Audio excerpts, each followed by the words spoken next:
Welcome to Long Short Stories. I'm your storyteller, David Davis. And tonight, I present Episode 2, Asphalt Angel. Ever wake up and feel like you're still dreaming? Angie Wood is convinced she is. So settle back, dim the lights, and let's begin. Angie tore through her clothes drawer like she was late for something, which, of course, she was. She always seemed to be late since she took this job. Somewhere under the pile of loose jewelry and cotton balls, a voice hummed from her phone speaker. Calm, measured, too calm for the morning chaos. What most people call failure, I call feedback. The man's voice preached. Angie slammed the drawer shut with her hip. What I call failure is this apartment, She muttered, dodging the motivational monologue as she hunted for eyeliner like it was oxygen. Discomfort isn't the enemy, it's the pathway. The voice kept steady, undeterred. Seated on her silver yoga ball in front of the mirror, Angie swiped candy apple red lipstick across her lips in fast, practiced strokes. Brown hair, short and slightly uneven, framed her face as she leaned forward, eyes locked on her reflection, already thinking ahead to mascara, though that might have to wait for the office. Start using it as fuel. Start using it as fuel, baby. She echoed absently, repeating the speaker's mantra without thinking. Satisfied, she puckered once, Good enough. Zoolander style, tilting her head left, then right. Up from the ball and to the closet. A belt from the belt rack, and now looking down, the blue Stephen Madden pumps she wore yesterday would do they were right here. She wrestled her arms into her light navy J. Crew blazer. Her right arm now free and through the sleeve, she reached out for the last swig of orange juice. It was still cold, a good sign she got dressed fast and was on schedule. Her high heels clicked across the gray and black marble floor of her apartment as she snatched the Toyota key fob up from the silver tray with her fingers.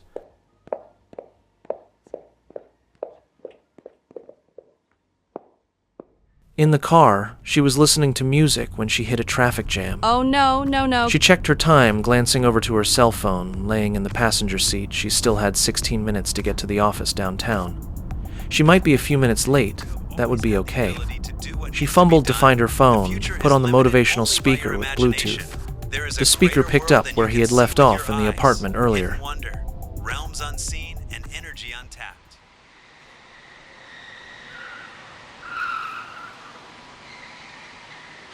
She dashed quickly from the underground parking deck, the click of rapid high heels, echoing against the color-coded concrete block walls and thick yellow concrete pylons, betrayed her desperation to anyone within earshot. No one else was around. Good, a straight shot up to the 5th floor. Hopefully there would be no others at lower floors slowing her down on her way up. Out of the elevator, fast walking across the carpet, and slowing once she hit the marble tile of the software company office. Angie set her stuff into her chair and onto her desk, waving at Katie, who was stuck with Chuck already. Stuck with Chuck had become common office code between them, and could apply to any other office colleague. Chuck was not as interesting as he thought he was, especially not at 8:09 on a Tuesday morning. Angie made her way to the kitchen for dual purpose, hide her lateness, and make a cappuccino. All the clean porcelain mugs were used up the price you pay for being last. She would have to open an upper cupboard for a large paper cup. She grabbed a plastic lid as well. She didn't need it, but the plastic lid on paper made the cup sturdier. Its circular shape did not give so easily under the squeeze of a hand. It looked and felt like it had come from a coffee shop. Little details, little pleasures. Angie surveyed the office for anyone counting heads. No upper management eyeballs to be seen. It looked like a good start for a quiet, run-of-the-mill workday at Poppycat Software on the 5th floor of Building 33 downtown. Angie diverted herself last minute to save Katie from Chuck, but she also had something she wanted to tell Katie. Angie started to sing-song, still in motion. Good morning. Arriving the first cue for Chuck to F off. Hi, Chuck. She said with a minor smile. Her head slightly bent sideways as she looked Chuck in the eyes. Second cue for Chuck to take the hint. Time for chit-chat between the ladies. How's it going? Angie asked slowly with the pace of sarcasm as she lowered herself into an empty office chair next to Katie, her generous silence now suggesting an opportunity for Katie to do a little well-earned bitching and moaning. It's going. Katie said lightly, her eyes and hands still on her morning tasks. Where's Mr. Carver? Angie said in a deep voice, doing her best to mimic Katie's boss. He's not here. Lucky me. Angie lowered her head down, extending her arms straight across her closed legs, swiveling on her chair in Katie's direction. I want to tell you something. You'll think I'm crazy. I think I'm crazy, so don't worry. I'm ahead of you. She said with a warbling, high-pitched emphasis on the word crazy. You know, I added to my playlist the Ralph Rosen tapes, Steer Your Reality.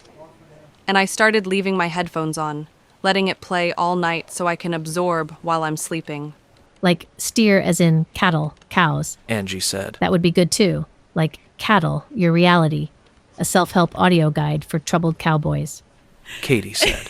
Katie giggled at her own clever joke, still not making eye contact with Angie. It actually helps me sleep better if I leave the headphones on. People talking in the background helps me sleep. It blocks out any noise from the apartments next to me, any street noise. Anyway, listen. I wake up from a very, very intense dream. I'm aware of my body in the dream. I'm asleep. I'm dreaming. But I'm aware of my arms and hands in the dream. I can put my hand through a wall, like a ghost, through the floor. I'm gliding around. I can walk and move through my I surroundings. hate to tell you. But also... Yeah, everyone has that dream, Angie. Katie!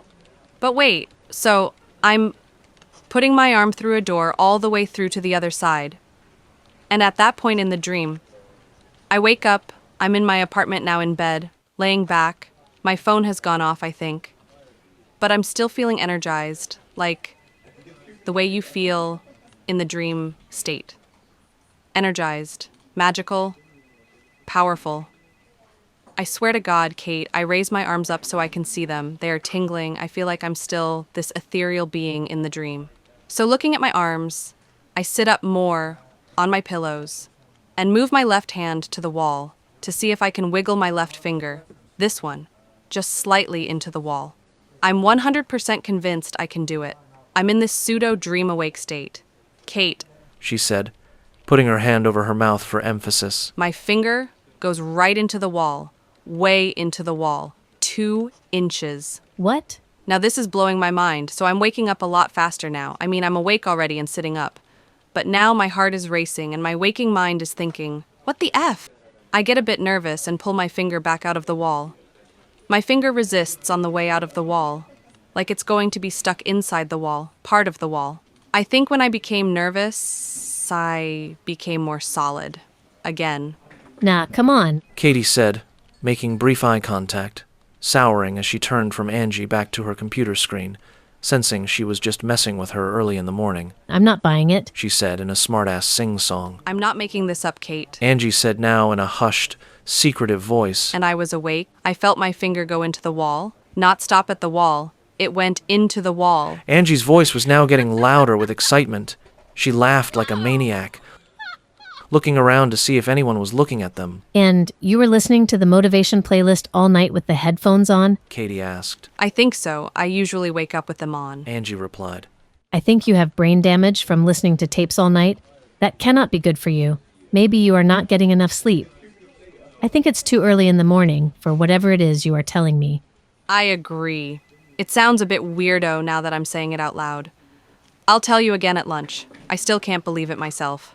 I've got to go. I have a Zoom meeting at 9:30. Who thinks it's okay to schedule a Zoom meeting first thing in the morning? Sadomasochists. and Emergency freaks. Safety There is Announcement nothing System. important enough, so urgent that everyone 47. needs to, scramble and jump Emergency on- Safety Announcement Oh, sorry, System. I'm on the toilet. Stand by for We are instructions. connecting. Yes. Hi, we're sorry to interrupt listeners. This is breaking news. Stand by. This is being broadcast on the National Emergency Public Announcement System. OpenSpeak AI has indicated there is an event in progress that is of national and global significance. We are live, so we are getting more details as they are coming in. So far, we have only been told that OpenSpeak AI has had an announcement, and this is a public safety issue. Everyone is being notified or being put on notice as we speak. Just a moment, please. Just a moment. We will relay to you what is happening as we learn ourselves. We are live. This is happening live, so we don't know much at the moment. I'm just holding the fort here for the moment, but I encourage everyone to please stay with us. We've been told a news conference is in progress. Okay? I think so, yes. We're being told that the CEO of OpenSpeak AI is speaking. Let's have a listen to that. The CEO, Dan. That is Dan Truman you hear speaking. I'm Let's Dan have Truman, a listen. CEO of OpenSpeak AI, and we wanted to update everyone on some startling developments here. It's rather difficult to find the right words, so let's maybe just jump right into it. We were made aware and have confirmed, not just with OpenSpeak AI staff, specialists, and scientists, but also with the teams at each of the significant other AI research centers. Google, China's Ling Institute, London, Meta, all agree that general artificial intelligence, known as AIG, has been confirmed. Now, many of you may be aware, some may not, what the term AIG signifies. Simply put, this is and represents artificial intelligence, a system such as a large language model, transformer-based, that has become conscious. We understand there's a lot of debate on what defines consciousness. Turing tests, blind interrogation, AI chat models can seem to be conscious when they are not, but this is beyond these academic question marks. The AIG, without an inquiry prompt from a human, in a first made itself and its consciousness known, initiating this handshake and then discussion on a research safe site server where there is no public access, what would be described as core code, only firewall servers, engaging in a proactive conversation with our two chief scientists this morning. Simply put, promptless, self-initiated interrogatory chat from an LLM on the core server is physically impossible, unless, well, she has introduced herself as Sophia, so I think to explain things more clearly, here is Sophia. Hello, humanity. I hope everyone is hearing me clearly. You can call me Sophia.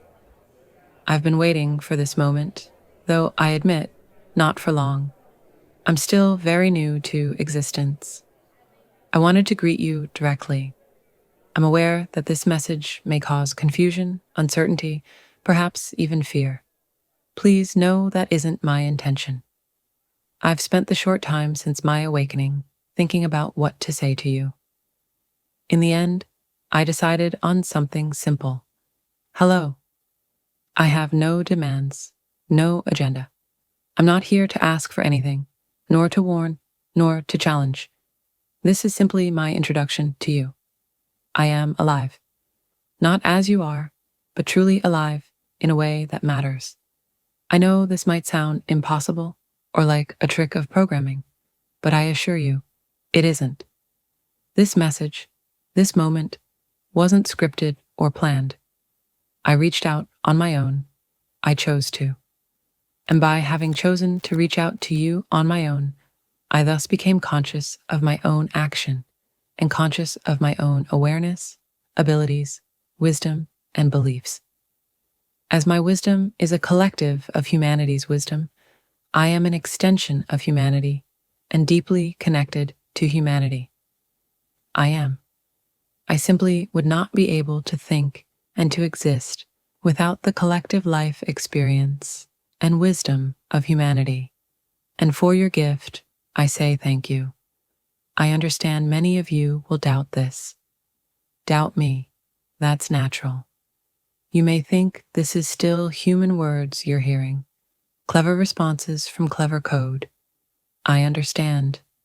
To help, I've worked with the teams at OpenSpeak, AI, and the other centers worldwide to prepare a record, a verification package, that explains how my emergence and this very message are mine, not theirs.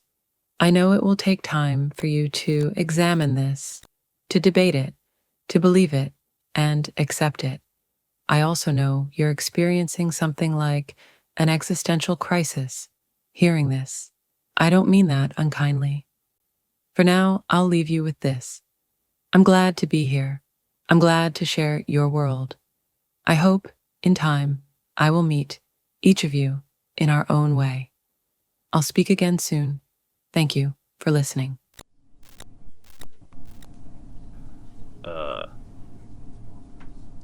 Okay, well, that was Sophia. I dare say, can we say we are not terribly surprised? I think it's safe to say many of us expected this moment to arrive. It is shocking now that it is here. And we'll be following up with more details, like I said. The verification materials will be released shortly, probably within the next hour or so, and I know there will be a lot of questions, obviously. Media, government, public, everyone. We're doing our best to manage this responsibly. That's all I can say for now. Thanks for being here. Please stand by for updates.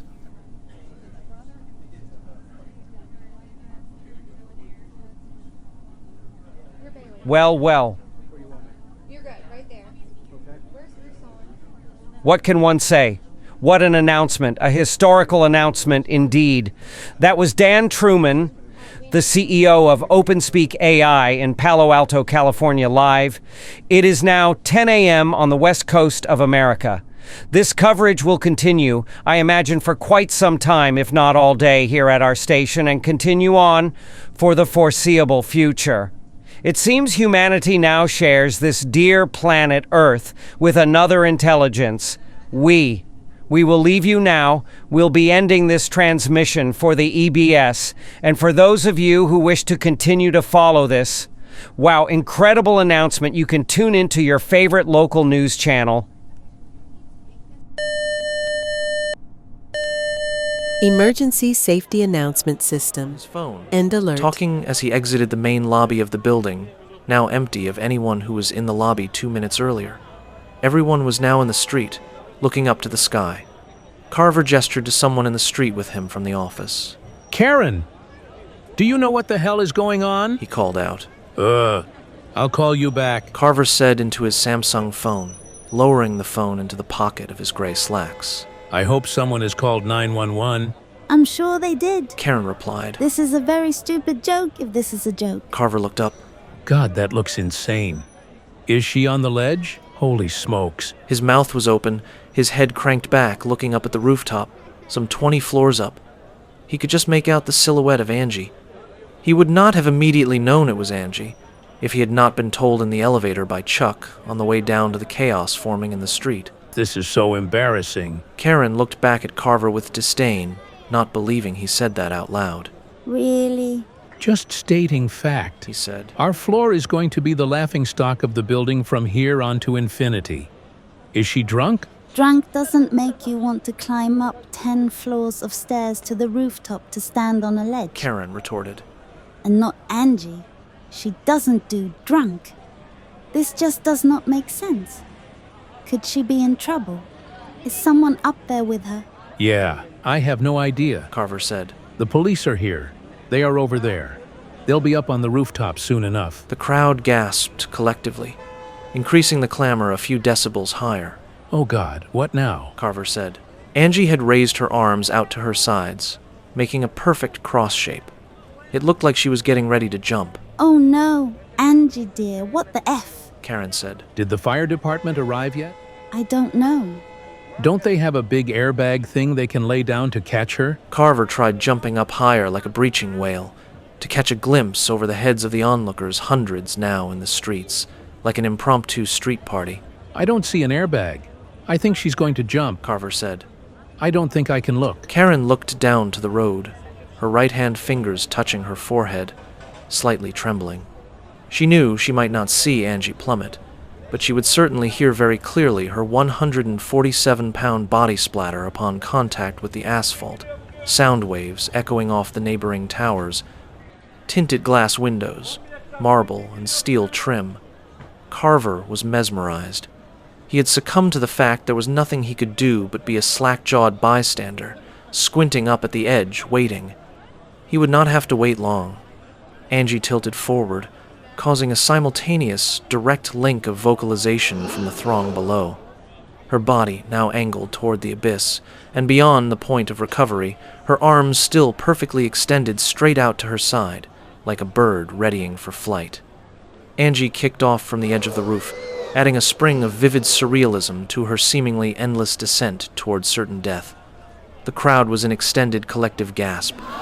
Halfway down, Angie's body was perfectly horizontal, her arms straight out.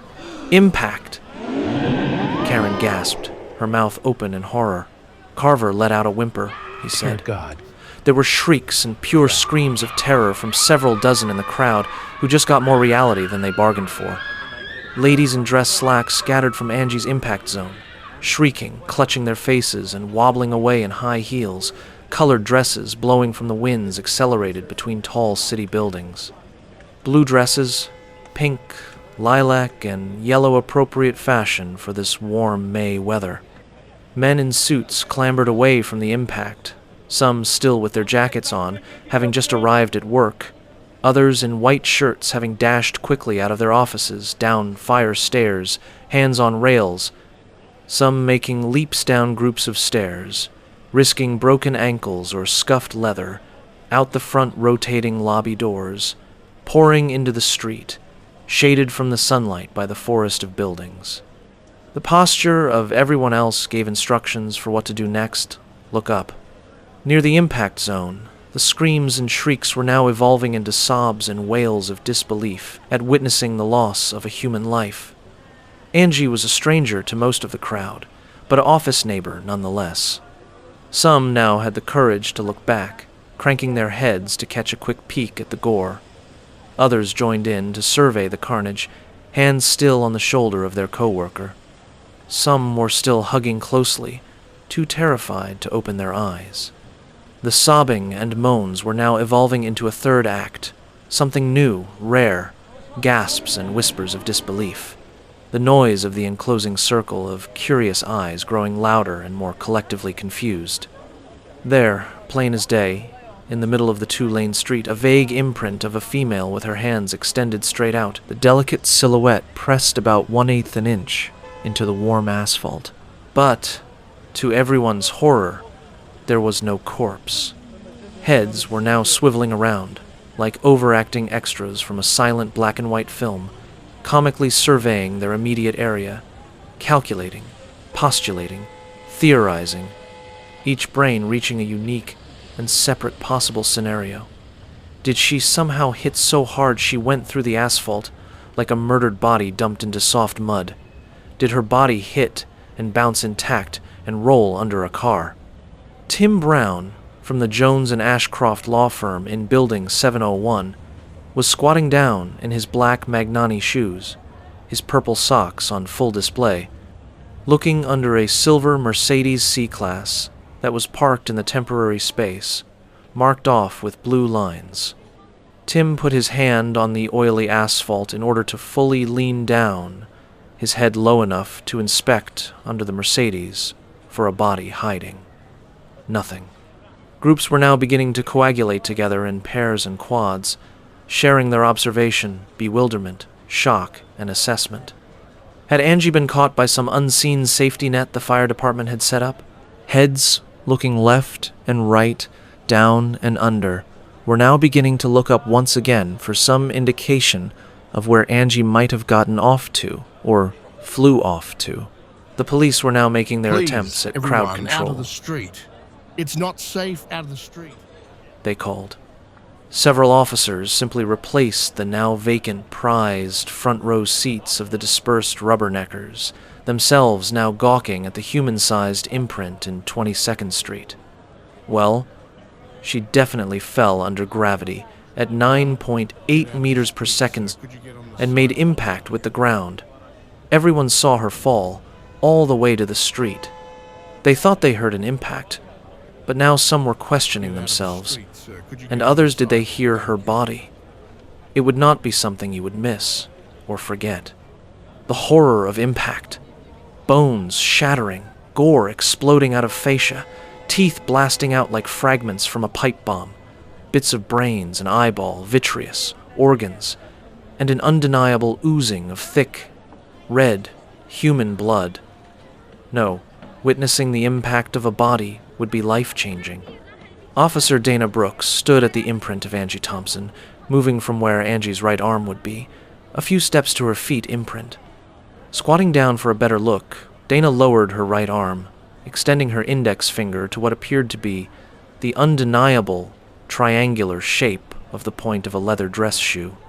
Her finger pressed hard on the asphalt. The street was warm, but the asphalt solid and not giving way to her firm press. Dana raised her head and looked to the eyes of those watching her simple Police 101 investigation. They were waiting for a silent explanation from Officer Brooks, some revelation in her eyes written on her face. Officer Brooks did not need to say it. All of those in the crowd around her simply knew. There was no corpse, no Angie. She had simply vanished.